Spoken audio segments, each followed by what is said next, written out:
This week on News 12's Power and Politics. I pledge to be a president who seeks not to divide, but unify.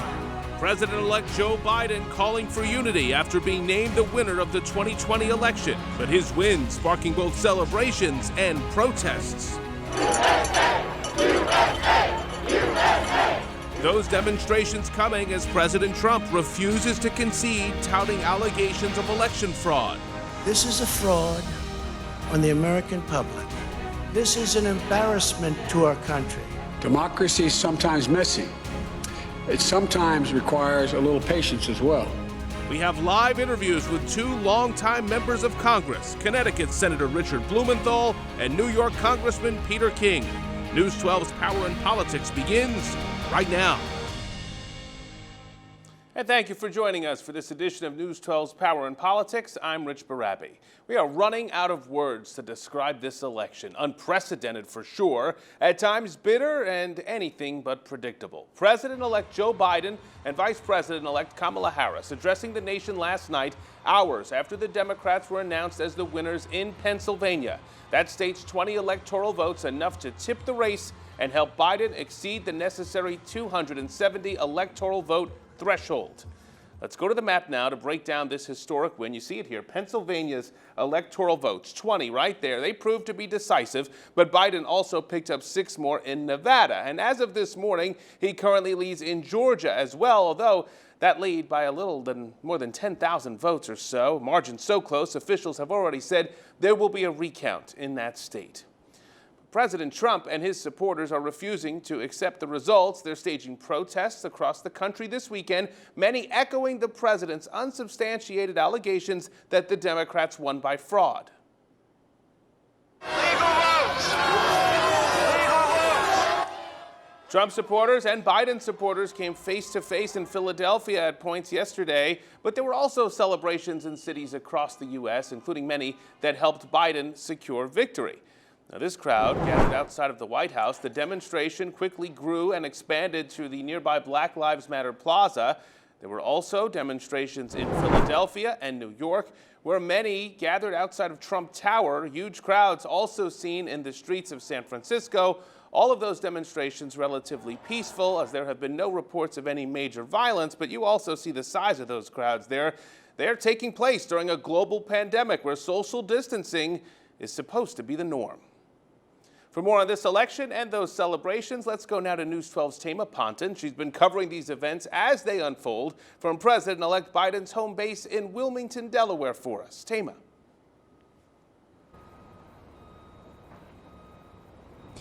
And the cleanup is underway here outside of the Chase Center in Wilmington, Delaware, Rich. This is where thousands of Biden-Harris supporters converged so that they could stake out their spot to hear those speeches. They brought signs, American flags, even confetti. Some brought their kids, even pets with them. Many of them standing for hours waiting for Biden and Harris to take the stage. Both of them thanked voters who turned out in record numbers, poll workers and campaign volunteers. We spoke with a man who worked at the polls for the primary and the general election. We worked tirelessly, effortlessly from 5:45 a.m. until almost 9 p.m. Running the polling place in Townsend, Delaware. So we really had a great time. We supported the election, and we're so excited that he won. This is the great outcome for us. Now, President-elect Biden also told the crowd that he and Harris will work as hard for the people who voted for them as for the people who did not. That response got a lukewarm response from some of the people in the crowd. Rich? Tama Ponton for us in Wilmington, Delaware. Tama, thank you very much. Now, this election also reshaping Congress as well. Democrats lost ground in the House this year, but they still maintain their majority. It's a margin, though, that could be the slimmest it's been in years. You see the numbers there at this point.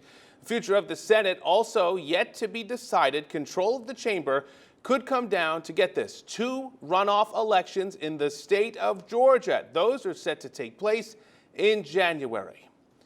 Joining us now with more on all of this is Democratic Senator Richard Blumenthal of Connecticut. Senator, thank you for being here. Wonderful to be with you. Thanks for having me. It's been a whirlwind week for everyone, for the country really. Election night stretched into election weekend. Your thoughts on how all of this has played out? It's been a whirlwind week, but now the beginning of a very exciting and inspiring era, also very challenging. We need to get through the litigation challenges that President Trump is apparently bringing. They are frivolous and unfounded, but they'll take some time to resolve. Nobody should have any doubt about the ultimate outcome. And we need to begin focusing, as Joe Biden did last night, on conquering this insidious, deadly pandemic, putting America, Connecticut and New York and the rest of the country back to work, and of course restoring the rule of law, eventually building infrastructure, which we desperately need, and overcoming climate change, restoring our environment. So there are a lot of challenges ahead. We need to keep our eye on those kinds of priorities. And I'm going to be fighting for our region here, along with Chuck Schumer and Kirsten Gillibrand and my colleague Chris Murphy. I regret the retirement, by the way, of Peter King, because he typifies the kind of bipartisan cooperation that we now need. We need to be able to talk to each other even when we disagree. We are going to speak to Congressman King in just a bit, but the president-elect says he has a mandate now to tackle issues like climate change, as you mentioned, systemic racism as well. Do you believe there's a mandate here? It was a relatively close election, Senator. It was close, seemingly, because of the percentages, but if you compare it to past elections, there is a mandate. It was a convincing win in terms of the total popular vote, and I think it will be eventually when all of the electoral.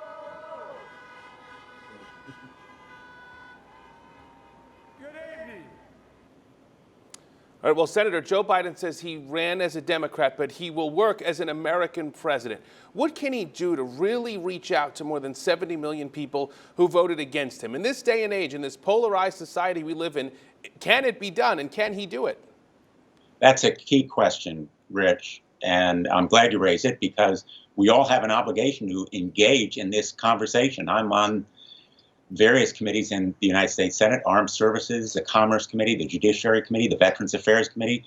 I talk all the time, and I work all the time with my colleagues across the aisle. We can disagree, and I'm going to be fighting for the Green New Deal. I'm going to be fighting for more health care coverage. I'm going to be fighting for more infrastructure programs, roads, bridges, rail, and, of course, trying to conquer this deadly disease with more investment in vaccines and therapeutics, in the kind of personal protective equipment that we need, and a national testing strategy. We can disagree, but we need to come together on those basic goals and also basically be able to talk to each other. And that doesn't necessarily mean that we compromise our underlying convictions and values, which we share as Americans. Rudy Giuliani, the president's personal attorney, said today that he will be bringing multiple lawsuits beginning tomorrow. The results of the election, although the election's been called, they don't actually get certified until next month. How do you think this may play out here? And are you concerned about the possibility that this could drag out in the courts for quite some time? Rich, I'm a trial lawyer of some 40 plus years standing. I was the chief federal prosecutor in Connecticut, as Rudy Giuliani was in New York, as United States Attorney here. I was the state attorney general for 20 years. I know when you go to court, you need evidence.